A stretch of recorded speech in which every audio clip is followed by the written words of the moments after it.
Hello friends, welcome to my channel merchant navy helpline. Friends, आज के video में मैं बात करने वाला हूँ दो टॉपिक के बारे में। पहला टॉपिक है सैलरी से रिलेटेड और दूसरा टॉपिक है कि मर्चेंट नेवी लाइन में जो अभी चल रहा है, मतलब वेटिंग पीरियड जो भी मर्चेंट नेवी लाइन में चल रहा है, तो उससे रिलेटेड मैं बात करने वाला हूँ। तो सबसे पहले मैं आपको बता दूँ सैलरी। तो देखो भाई, बहुत सारे बंदे ने कमेंट करते हैं भाई सैलरी कैसे मिलेगा, क्यों मिलेगा, सैलरी कितना दिन पे मिलेगा। तो देखो, मैंने सैलरी पे आपको रैंक पे डिपेंड है सैलरी। सबसे पहले तो मर्चेंट नेवी लाइन में हर चीज़ डिपेंड है वो आपकी कंपनी पे, ठीक है। जो भी शिपिंग कंपनी है मर्चेंट नेवी लाइन में, हर चीज़ ऑल टू ऑल चीज़ डिपेंड करती है आपकी कंपनी पे कि आपकी कंपनी कैसी है, आपकी कंपनी की पॉलिसी कैसी है, ठीक है, आपकी कंपनी की टर्म एंड कंडीशन क्या क्या है। तो उस पर सबसे ज़्यादा डिपेंड करता है हर बंदे की सैलरी, हर बंदे की sign on to sign off process. तो हर चीज़ डिपेंड करता है आपकी कंपनी पे। तो सैलरी का ये हिसाब है। मान लो आप अगर आप डेक कैडेट हो या फिर आप इंडियन कैडेट हो या फिर क्रू साइड से कैडेट जा रहे हो, तो स्टार्टिंग में आप जो भी सैलरी, स्टार्टिंग में जब भी आप कंपनी पे जाते हो, जो भी कंपनी में आपको सैलरी देती है, तो वो डिपेंड करता है आपकी कंपनी में। कोई अगर बड़ी कंपनी है तो वो बड़ी कंपनी स्टार्टिंग में आपको 500 यूएस डॉलर दे देगी, 700 दे देगी, 800 900 यूएस डॉलर तक मिल जाती है। वहीं पे अगर कोई आरपीएसएल कोई छोटी शिपिंग कंपनी है तो वो आपको देगी $250 250 यूएस डॉलर या फिर 300 400 500 यूएस डॉलर तक देती है। तो वो डिपेंड करता है कंपनी पे। मैं बता दूं कि सैलरी, अब मैं बता दूं, जो बंदे पूछते हैं कि भाई सैलरी कैसे मिलेगी, डे में मिलेगी, मंथ में मिलेगी या फिर आपका कॉन्ट्रैक्ट में मिलेगा। क्योंकि देखो, सैलरी आपकी मर्चेंट नेवी लाइन में जो आपको वर्क करना होता है वो कॉन्ट्रैक्ट बेसिस पे वर्क होता है कि भाई मैंने 8 महीने के लिए या फिर 9 महीने के लिए आपका एक कॉन्ट्रैक्ट है, 8 से 9 महीने में आपके लिए काम करूँगा। उसके बाद फिर मैं क्या कर रहा हूँ नहीं कर रहा हूँ वो मुझसे कंपनी नहीं पूछती है, ठीक है। या फिर मैं कंपनी मुझको जानती भी नहीं कि 8 से 9 महीने बाद बंदा साइन ऑन होगा। हाँ, साइन ऑन से लेके साइन ऑफ तक मैं कंपनी के अंडर हूँ, कंपनी के अंडर में काम कर रहा हूँ। उसके बाद मैं किसके लिए काम कर रहा हूँ, कहाँ काम कर रहा हूँ, वो हमसे कंपनी नहीं पूछती है। ना कंपनी के बारे में, ना कंपनी को हमारे बारे में इन्फॉर्मेशन होता है, ठीक है। तो सैलरी का ये प्रोसेस है कि सैलरी जो मैं बता दूँ अप्रॉक्स हर कंपनी का एक मोटा मोटी तुम ये मान सकते हो कि अप्रॉक्स जितना भी शिपिंग कंपनी है वो सैलरी आपको मंथ के एंड में दे देता है, ठीक है। जो भी बढ़िया शिपिंग कंपनी है, जो भी ठीक ठाक शिपिंग कंपनी, वो आपको मंथ के एंड में वो आपको सैलरी दे देता है। जैसे कि मान लो ये महीना चल रहा है, अप्रैल चल रहा है, तो अप्रैल मान लो जैसे एंड होगा, अप्रैल जब ख़त्म होगा तो अप्रैल को ख़त्म होने से पहले जो 29 या फिर 28 अप्रैल तक आपकी सैलरी जो आपके बैंक अकाउंट में चली जाती है।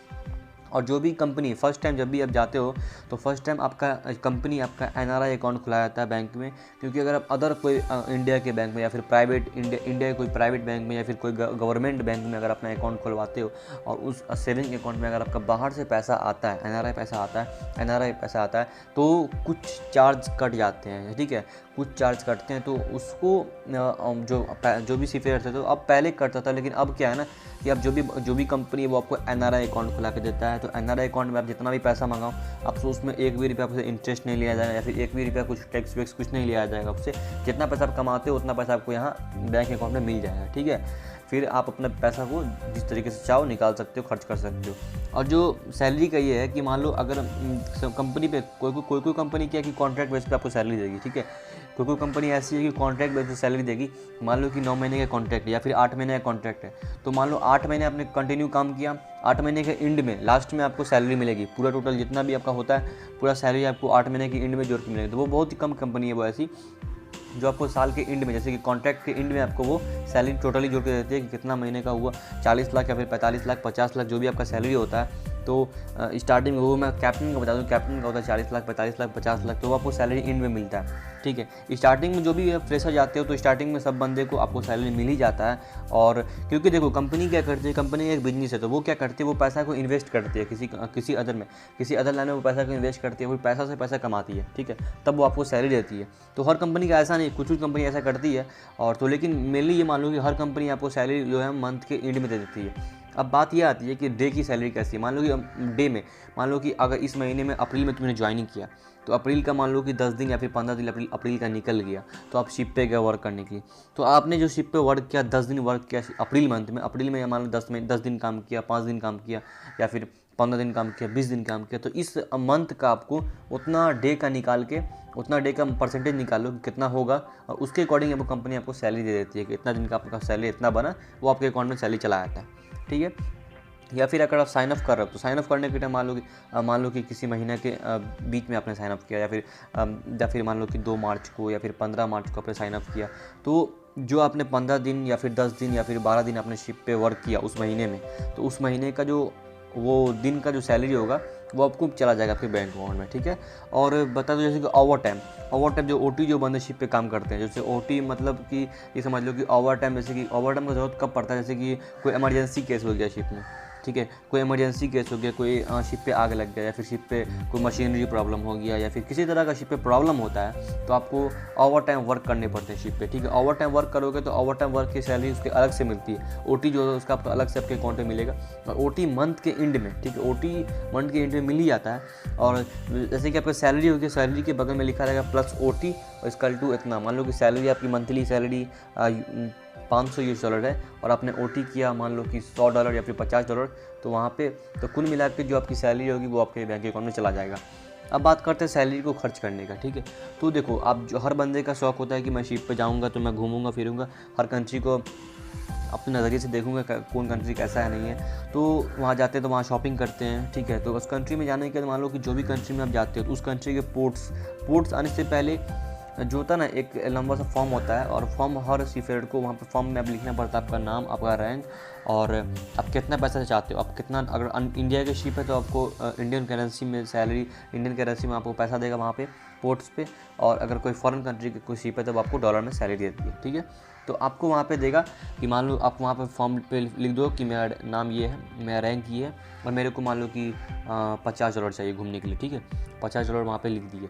तो फिर आप जैसे ही पोर्ट्स आएगी तो फिर वो फॉर्म सारे के सारे बंदे एक ही फॉर्म पे सारे के सारे बंदे लिख देते हैं अपना नाम, रैंक वाइज सब कुछ, हर कुछ लिखने के बाद वो क्या करते हैं, वो कैप्टन को दे देते हैं, ठीक है। जैसे ही आप किसी पोर्ट्स पे लगती है तो कैप्टन आपको सबको कैप्टन जो है सबको अपना सैलरी दे देगा। सॉरी, सैलरी नहीं, मतलब जो आप मांगते, जो डिमांड करते हो कि मेरे को $50 चाहिए, फिर मेरे को $25 चाहिए, मेरे को जो $100 चाहिए शॉपिंग करने के लिए, तो वो आपको कैप्टन उसी टाइम वो दे देता है, ठीक है। फिर वो आप पैसा लेके जा सकते हो, उस कंट्री में शॉपिंग कर सकते हो, उस कंट्री में सिम कार्ड्स खरीद सकते हो, क्योंकि इंटरनेट की फैसिलिटी बहुत ही कम मिलती है, तो आप उस कंट्री के सिम कार्ड्स खरीद सकते हो, शॉपिंग कर सकते हो, ठीक है। तो जो भी क्लॉथ्स ले सकते हो, मार्केटिंग कर सकते हो, जो भी आपको मन में है वो आप कर सकते हो शिप पे, ठीक है।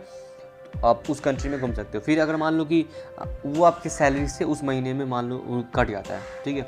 मान लो कि इस महीने में अगर आपने $500 कमाया, ठीक है, $500 कमाया, फिर मान लो कि $100 आपने कमाया ओटी, ओवर टाइम कमाया, फिर मान लो इस महीने में आपने $50 ने खर्च कर दिया, $50 अपने पोर्ट्स पे आए और खर्च कर दिया, तो 500 प्लस $600 हो गया टोटल आपका, उसमें से 50 कर दे तो $550 बच गया। तो $550 इस महीने के एंड में 28 से 29 तारीख को वो आपके बैंक अकाउंट में चला जाएगा।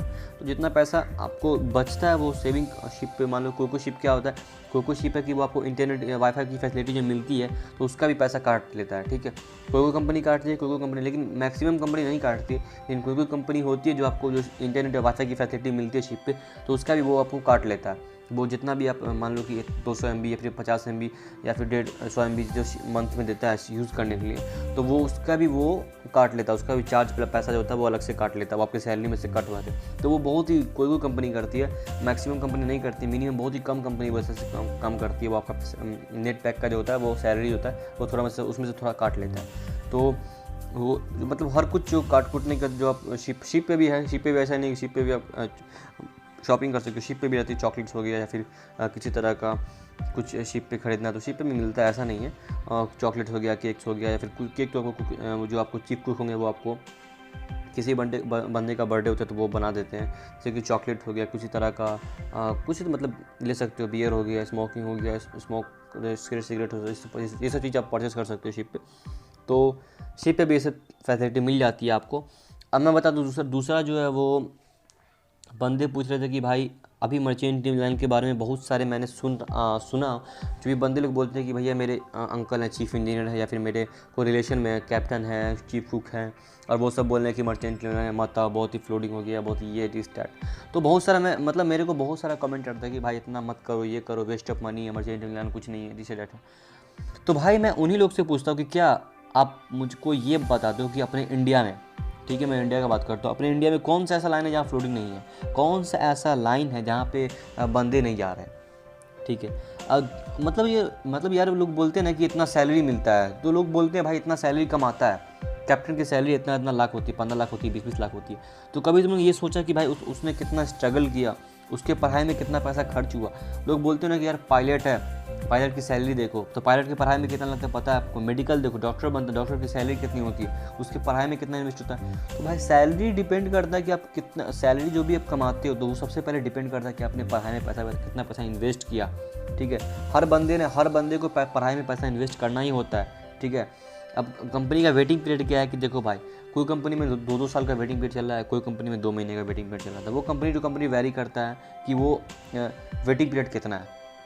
ठीक है, लेकिन मैं आपको बता दूं कि देखो ऐसा नहीं कि वेटिंग पीरियड हर लाइन में भाई, गवर्नमेंट जॉब से लेके प्राइवेट जॉब से लेके हर चीज़ में वेटिंग पीरियड है। ऐसा नहीं कि मर्चेंट लाइन में फ्लूड है, मर्चेंट लाइन में भीड़ हो गया ज़्यादा कि बंदे सब आ रहे हैं तो मर्चेंट लाइन में ऐसा हो चुका है वैसा हो चुका है। मर्चेंट लाइन सही लाइन है, आप एक सही डायरेक्शन से आओ। ठीक है, जो भी बंदे होते हैं मतलब यार कौन हिसाब से इतना पैसा एजेंट को दे देते हो कि भाई ये शिप दिलवा दो, वो शिप दिलवा दो।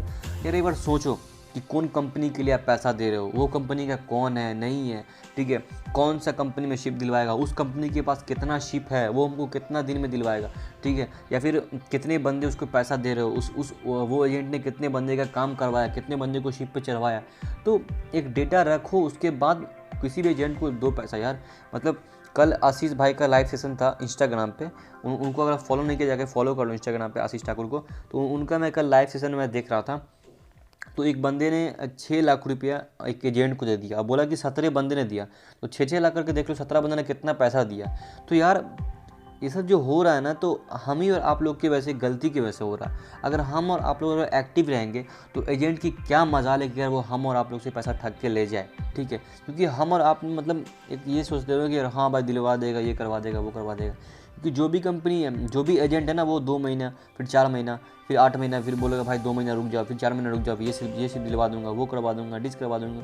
जो फ्रॉड एजेंट होगा ऐसा ही होगा, पैसा उसके पास चला गया तो समझो कि पैसा अगर आपको चला गया तो पैसा निकालने में अच्छे की हालत ख़राब हो जाती है। ठीक है, क्योंकि उसके हाथ में अगर पैसा चला गया एजेंट के हाथ में, तो वो कभी भी तुम्हारा ये मत सोचो कि कभी वो शिप पे चला देगा। ठीक है, जो अच्छा एजेंट होगा, अगर देखो एजेंट क्या, वो बिजनेस कर रहा है। ठीक है, उसको तुम 4 लाख रुपये दे रहे हो, तो मान लो 4 लाख रुपये दे रहे हो तो वो 2 लाख रुपये कंपनी को दे रहा है, 2 लाख रुपये खुद रख रहा है। ठीक है, या फिर 3 लाख रुपये कंपनी को दे रहा है, 1 लाख रुपये खुद कमा रहा है, तो उसको बेनिफिट है ना। तो वो अगर अच्छा खासा एजेंट है तो वो क्या करेगा, वो आपसे बोलेगा ठीक है पैसा मैं करवा दूंगा। ठीक है, वो सोचता है कि भाई बिजनेस में क्या है, बिजनेस में इन्वेस्ट करना पड़ता है। तो वो मान लो अपने पॉकेट से कंपनी को देता है, वो तुमको साइन ऑन करवा देता है, मतलब हर कुछ करवा दिया, फ्लाइट टिकट दिलवा दिया, तुम उसको 4 लाख रुपये दे दिए, तो वो उसका बिजनेस चल रहा है। कोई फ्रॉड एजेंट कैसा है कि सब बंदे का पैसा कलेक्ट करके रखे हुए हैं, भाई हाँ भाई चढ़ा दूंगा, हाँ भाई चढ़ा दूंगा, ये कर दूंगा, वो कर दूंगा, डिस कर दूंगा।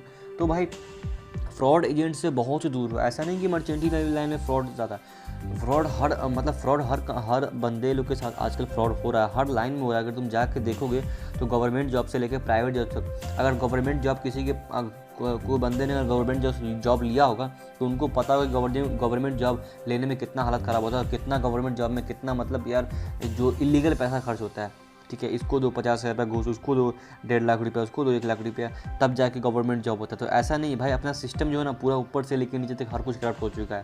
जो इंडिया का हालत है ना वो चल रहा है इंडिया का हालत, मतलब हर कंपनी में समझो कि हर कंपनी के साथ ऐसा हो रहा है, हर जॉब के साथ ऐसा हो रहा है, हर वैकेंसी के साथ ऐसा हो रहा है। तो ये ऐसा तुम मत सोचो कि भाई मर्चेंटी लेवल लाइन एक ऐसा लाइन है जो जिसमें इतना फ्रॉड हो रहा है। ठीक है, हर लाइन में ऐसा फ्रॉड हो रहा है, लेकिन तुम लोग को ज़्यादा एक्टिव रहने की ज़रूरत है। मर्चेंटी लाइन में पैसा का फ्रॉड ज़्यादा हो रहा है कि वो पैसा आपसे ले लेते हैं एजेंट और फिर आपको जॉब नहीं दिलवाते।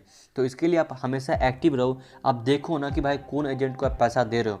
ठीक है, उस एजेंट का बैकग्राउंड निकालो, वो एजेंट कहाँ का रहने वाला है, उसका घर कहाँ है। ठीक है, सिर्फ ऐसा नहीं कि सिर्फ फ़ोन नंबर पे बात हुआ, फ़ोन नंबर पे पैसा दे दिया, अकाउंट में डाल दिया, बात खत्म, तो समझ जाओ खेल खत्म। क्योंकि एजेंट से मिलो, उससे कम आधार कार्ड का फोटोकॉपी रखो, आप उसका वॉइस रिकॉर्डिंग अपने मोबाइल में रखो, आपसे कितना पैसा का डिमांड करता है, उसको पैसा दे दो तो पैसा का उसको ऑनलाइन ट्रांजेक्शन करो, बैंक का रिसिप्ट रखो, मतलब एक अपना एक डॉक्यूमेंट्स रखो, क्योंकि तुम उससे आगे फ्यूचर में फ़ाइट कर सकते हो अगर तुमको वो जॉब नहीं दिलवाता है। ठीक है, तुम उसके खिलाफ FIR कर सकते हो, केस कर सकते हो, उसके साथ तुम लड़ सकते हो। तो ऐसा नहीं, तुम्हारे पास कोर्ट देखो, कोर्ट क्या, कोर्ट तुमसे एविडेंस मांगेगा, पुलिस तुमसे एविडेंस मांगेगी, तुम कोर्ट पे किसकी वजह लड़ सकते हो, एविडेंस की वजह लड़ सकते हो, ठीक है। जब तुम्हारे पास एविडेंस नहीं होगा, एजेंट क्या है वो यार इतना सिस्टम अपना करप्ट हो चुका है, मान लो 2 लाख रुपया पुलिस को दे देगा, 2 लाख रुपया या फिर वकील को दे देगा, तो वो अपना उसका क्या, वो अपना केस लड़ रहा है। लेकिन अगर तुम्हारे पास एविडेंस, तगड़ा वाला एविडेंस उसका तुम रखे हो, वॉइस रिकॉर्डिंग रखे हो, या फिर उसका वीडियो कॉल होता है तो वीडियो कॉल से बात होता है उसका रखे हो, या फिर उससे उसका लोकेशन है, उसका आधार कार्ड है, फिर उसका कुछ डॉक्यूमेंट्स तुम रखे हो कि भाई उन्होंने मेरा पैसा लिया, ऑनलाइन ट्रांजेक्शन जो तुमने किए हो उसका तुम्हारे पास जो स्क्रिप्ट है पूरा रखे हुए हो, तो एक टाइम में अगर तुम्हारे से वो गलत करता है तो तुम उसके साथ फाइट कर सकते हो, ठीक है। तो ऐसा ये नहीं है कि मर्चेंट मिलान गंदा हो चुका, मर्चेंट मिलान सही है। और ये जो बंदे सब बोलते हैं कि मैं वैकेंसी नहीं निकलती है, जॉब नहीं है, ये नहीं है, वो नहीं है, तो वो तुम लोग को बहकाने की कोशिश कर रहे हैं। देखो मर्चेंट मिलान बहुत ही अच्छा लाइन है अगर तुम आते हो सही डायरेक्शन से, तो ठीक है। अगर तुम देखो अभी जो भी एजेंट है वो कहाँ से आए, वो एजेंट हम ही और आप ही में से कोई बंदा है, कोई आज जाता है कल जाकर कोई एजेंट बनता है, ठीक है। जो मर्चेंट में मानो कि छोटे मोटे जैसे कि जीपी रेटिंग SC कोर्स करके अब मान लो जो शिप पे नहीं जा रहा है, कोई एजेंट कोई कंपनी से लिंक कर लिए और वही वो आज एजेंट का काम कर रहा है, ठीक है। तो उसको एक्चुअली में फैक्ट पता नहीं होता है, वो क्या करता है, वो तुमसे पैसा लिया, वो पैसा लेने के बाद कितना एजेंट होता है, पैसा लेने के बाद भाग जाता है। तो पैसा लेने के बाद भाग जाता है, तुम सोचो यार अभी मार्केट की प्राइस क्या चल रहा है, कौन शिप का क्या प्राइस है। तो हर चीज़ को देखने के बाद, समझने के बाद, एजेंट का पूरा बैकग्राउंड पता लगाने के बाद किसी भी एजेंट को पैसा दो। और फर्स्ट में तो मैं आपको बता दूँ, कोई भी एजेंट को पहले पैसा देना ही नहीं है, ठीक है। पहले पैसा देना ही नहीं है।